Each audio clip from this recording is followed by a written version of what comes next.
สบายดีเด้อพี่น้องจ้ายินดีต้อนรับเข้าสู่ส่องสลอยเด้อพี่น้องงามค่ำเนาะ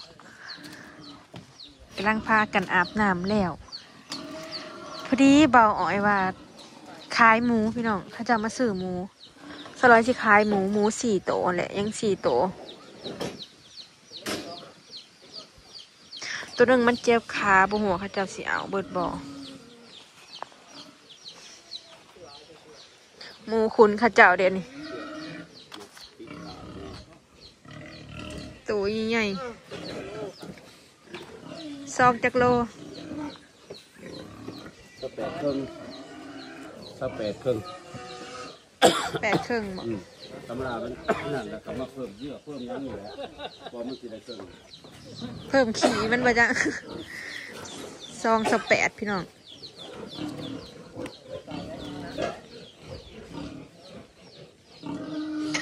ขายออกซะเพราะว่ามัน4 โตแล้วเนาะ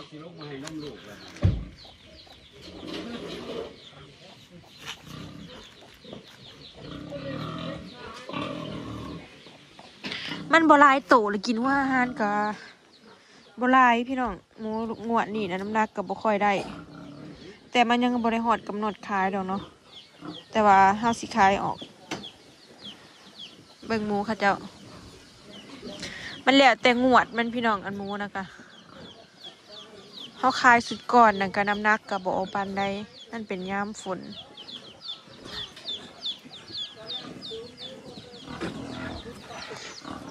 นี่จะโตแบบนี้หมูน้ำมันหลายพี่น้องมันมีพันซี่พันอันนั้นเนาะพักกันล้างคอกทำความสะอาดวันโยนเพียงอันนี้หมูน้อยนะ7 โต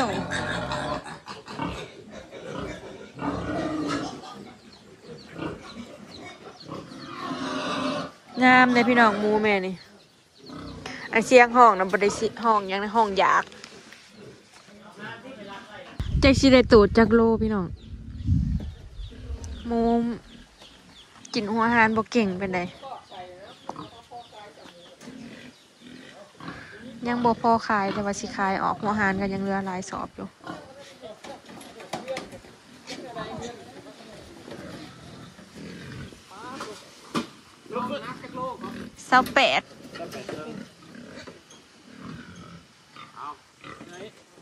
จากโลเฮ้ย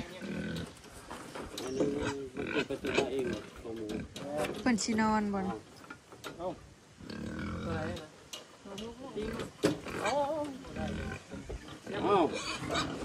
เอายับปี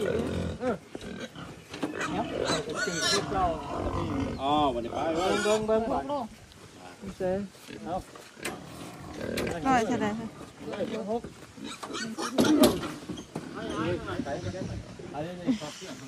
เสื้อแค่เสื้อวันนี้โมใส่เสื้อด้วยบ่ออกดอกเห็นอันนั้นมันจะทอดอันนั้นซื้อบ่เนี่ยเสื้อว่าน้ำมันวะ106 โล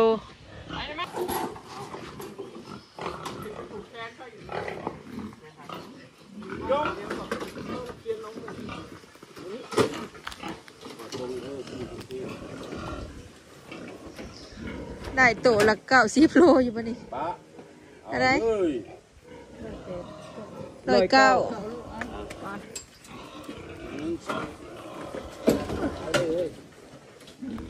จักสิฮอดตัวละ80หรือบ่พี่น้องเพื่อรอบซ่อง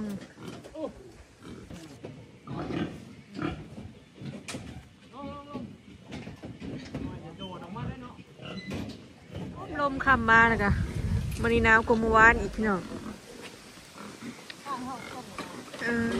จะมาแต่ปักเซ่พุ่นบ่แม่ตัวนี้ได้จักเอ้าตัวเทิกบ่ตัวนี้เฮ้ยตาแล้ว130ตัวนี้ตัวเทิกอันมูน่ะตัวแม่บ่ใครอยู่มูมันก็ได้3 เดือนปลายหน่อยหนึ่ง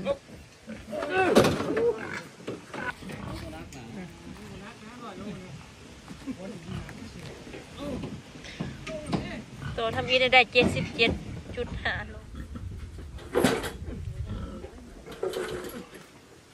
ตัวเทิร์กบ่อยตัวนี้คือว่าหมูบ่มีตัวเทิร์กเนาะ สิเอาไว้บ่ บ่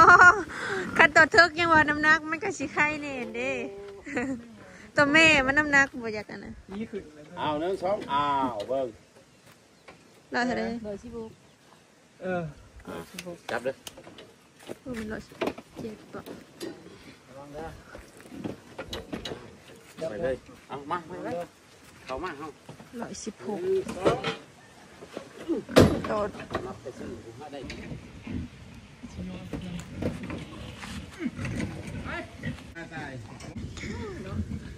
เฮ้ยแล้วแหละ เอาอันนั้นออกมันมั่วแล้วออกพากันเอาออก ก็ซับจะเอามาตัวแล้วนะ เต็มตัวมีไปวาง ไม่คนได้ไล่เจ้า ยังไปติดตัวนึงถึง3ตัวเอาใหม่ไป โลละ32,000นี่เนาะ แม่น โลละ32,000พี่น้องมันบ่หลายโตเนาะ แต่ใครไปติดนะเขาแต่กระโตเลยเอาใหม่มา ตัวทวีได้77.5 โลตัวที่2ได้80.5 ตัวที่3ได้101 โลตัวที่4ได้87.5 โลขอซองมันอันก็8.5 เรื่องอยากให้เลือก ยังมี18.5 ธรรมดาบาง พ่อดีพวกคนทุกอะไรที่ใจนี่แล้วพ่อวิ่งเนาะพ่อลงมา เราไหลแล้วจักโลของเราได้จักโล ที่จะพ่อเส้นทางพ่อประตูไว้ตื่นเสาลงประตูตั้งหมดไป ขายแล้วพี่น้องหมู4 ตัว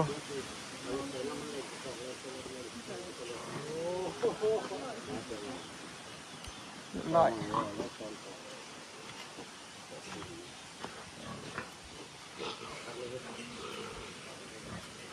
347 โล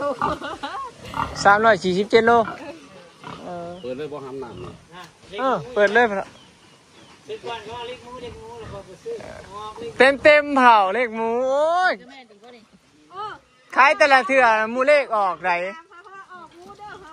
ก็บอกก็ปะเท่าเมื่อยังว่าเฮาสิถือเลขยังว่าเลขหมูปะเท่า ขายหมูนี่บ่ รอบก่อน นี่ก็เลขออกวันนี้ ถามปะเท่าก็รอบก่อนนะเรามาซื้อน้ำกะเขาเว้ากันว่าเลขของหมูเด้อวะขายหมูแต่ได้มักเลขของหมูแล้วออกกะลี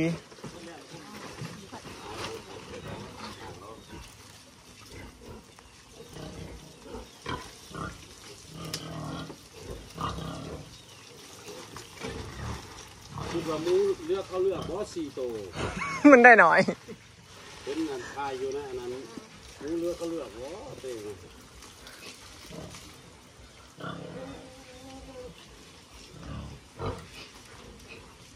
รอบแรกพอได้9รอบ2พอได้5ได้4โอ้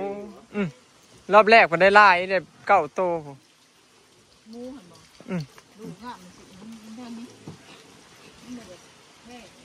ก็เลยถามมึงอีกรอบนึงว่ามันสิเป็นอะไรรอบที่3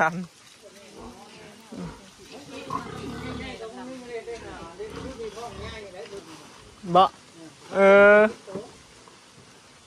ไปเท่าแซนว่าอยู่ว่าสิคลอดแล้วเราของเรา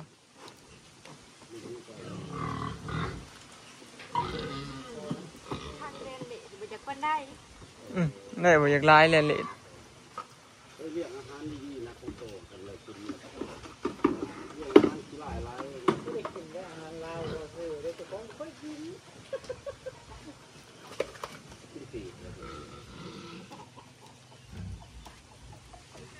เดี๋ยวนี้เราเมืองอาหารเวียดเขาว่าคักเขาว่าเป็นน้ำมันหรือว่าลอง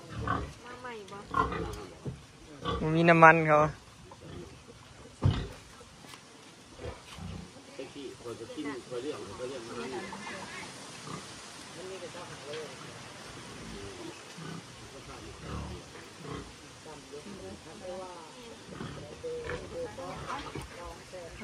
แล้วพี่น้อง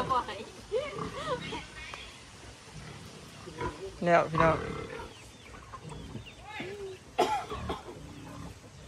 4 โต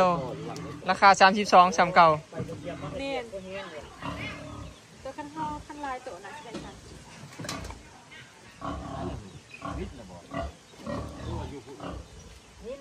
วางตีนหน้าหันหน้า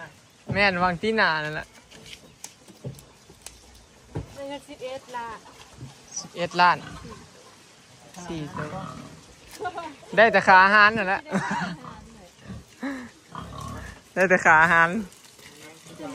ขายหมูปีนี่บ่ได้ดีใจเลยพี่น้อง2 รอบ รอบก่อนนะกันเนาะไม่ได้ตื่นเต้นนึงเลยปีที่แล้วนี่เดือน12น้ำหนักมันขึ้นไปได้น้ำหนักขึ้นนี่ใช่ราคาขึ้นไปได้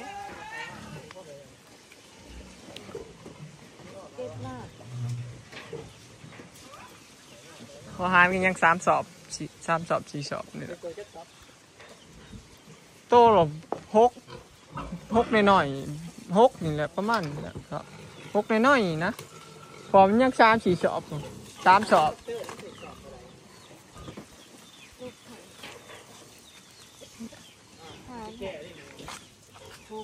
ไปมาตอนนั้นแก่ขายเด้อพี่น้อง4 โตสุดท้ายได้เงิน16,000ได้ราคาของอาหารก็ปกติของมันแล้วราคานี้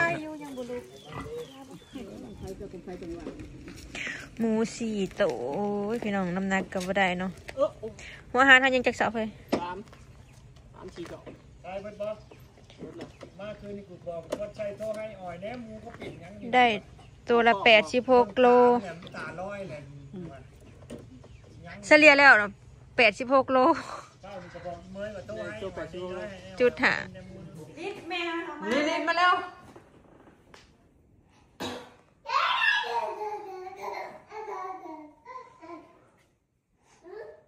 มาพี่ลูกมากินข้าวมาเร็วได้เงิน11 ล้านมาเร็วพูดสาวมาเร็วเจ๊ขายหมูปะหมูอลิสขายแล้วได้เงิน19,000ทางไหลสะตวนเฮาควรได้ 3,000เขาไหลนะประมาณคาแมนมันบ่ตายสิได้ประมาณ 22,000 23,000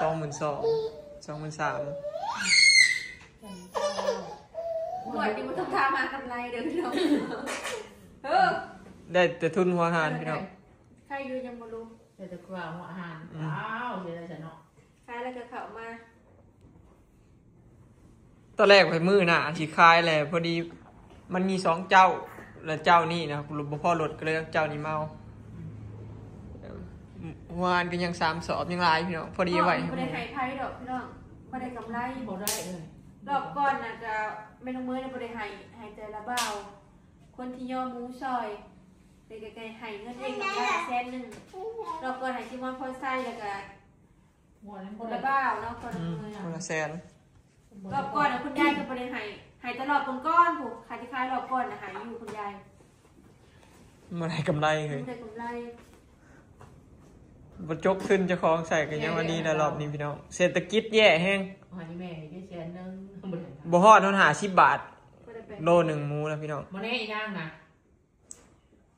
แหละเงินออกจะว่าไหนเอาสู่ต่อไปฮะมาเด้อพี่น้องก็ได้ก็เรียกต่อไปจ้าเดี๋ยวให้หมูน้อยเห็นกระลงเลยหมูน้อยก็เหลือแต่1,100 1,200ก็ซื้อ1,100ก็ซื้อพี่น้อง1,200อย่างไรสุดถือเบิดแม่สิไปพ่นเขียดปกติ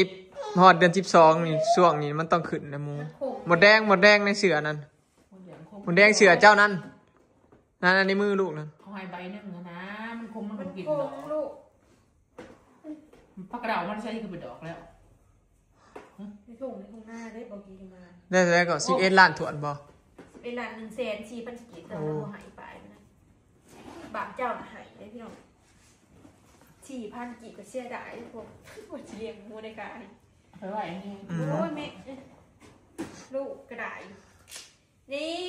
เงินของเฮาโอ้ยสีโฮมไว้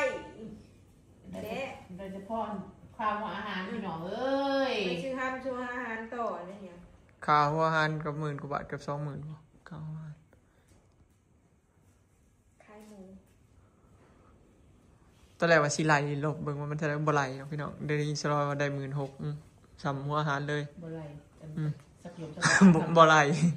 สักหยมพี่ขาทั้งหมดไล่ค่าแห้งบ่ไล่เลยตั้งหลายได้แต่ข้าวหัวอาหาร16,000 32,000กีบ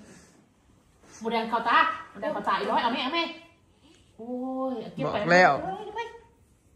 หมดแดงยังวะ ยังเขางูมันอะไรแหละ ออกแล้ว ครบแล้วก็หอยปืนขึ้นด้วยนะ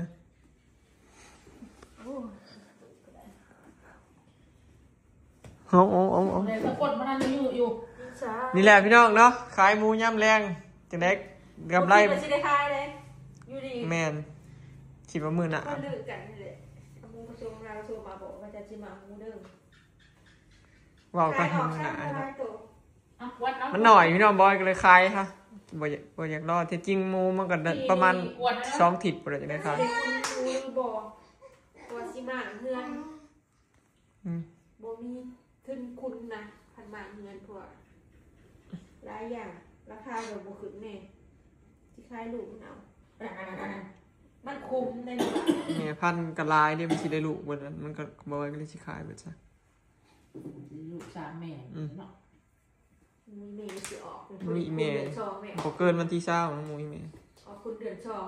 ใกล้ๆฮอดเดือนสองแล้วเก่าแต่เก่าราคาหมูส่วนน่ะคือ อ๋อคุณเดือนหนึงเกือบเดือน2โอเคเนาะพี่น้องคลิปนี้ก็สิขอเก็บภาพบรรยากาศไว้สำนี้เด้อเนาะหมู4โตวขายเรียบร้อยอ่า บื้อชาวคนกระไร ไปแล้วพี่น้องสบายดี สู้ต่อไปพี่น้อง เป็นกำลังใจให้ สบายดี อลิสสบายดีลูกสบายดีสาวเดี๋ยวนี้บ่ได้อยู่พี่น้องบ่ได้ให้จับเด้จักอย่าง